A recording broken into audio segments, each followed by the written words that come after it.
अस्सलाम वालेकुम फ्रेंड, जिस तरह आप देख रहे हो मेरे यूट्यूब चैनल, तो आज मैं आप लोगों को ईवान बाला यानी सीनेट के बारे में बताऊंगा। तो वीडियो को स्किप किए बगैर पूरी देखिए, इसे लाइक भी करें और चैनल को सब्सक्राइब करें और बेल आइकन को दबाएं ताकि हमारी नई वीडियो जल्दी आप लोगों तक पहुंचे। सीनेट ऑफ पाकिस्तान वफाक का ईवान बाला और पाकिस्तान की पार्लियामान का आला हिस्सा है।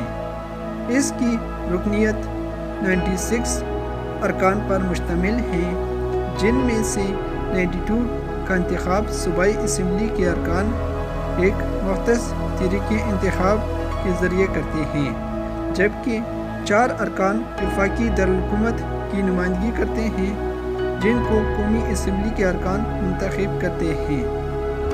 अरकान की मुद्दत 6 साल होती है और इसके इंतखाबात पर 3 साल बाद आधे तादाद के नशिस्तों के लिए मुनक्किद की जाती है। कौमी असम्बली के बरक्स सीनेट एक मुस्तकिल ईवान है, इसलिए इसे तहलील नहीं किया जा सकता। सीनेट की तश्कील और इख्तियारात पाकिस्तान के आइन के आर्टिकल 59 के ज़रिए कायम किए गए हैं। आबादी से कतईन 4 सूबों में से हर एक की नुमाइंदगी 23 सीनेटर्स करते हैं, जबकि इस्लामाबाद के कैपिटल टेरिटरीज की नुमाइंदगी 4 सीनेटर्स करते हैं, जिनमें सब की मुद्दत 6 साल होती है। सीनेट सेक्रेटेरिएट पार्लियामेंट की इमारत के मशरक़ी हिस्से में वाक़या है। कौमी असम्बली का इजलास इस इमारत के वेस्ट विंग में होता है।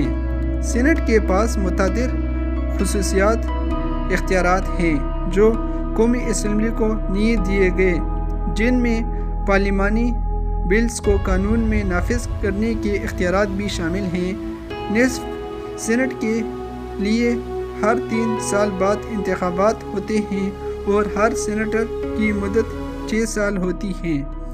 आइन सीनेट को तहलील करने की इजाज़त नहीं देता। तो ये थे मालूमात। इस तरह की मालूमात देखने के लिए मेरे यूट्यूब चैनल को सब्सक्राइब करें, बेल आइकन को दबाएं ताकि हमारी नई वीडियो जल्दी आप लोगों तक पहुँचे।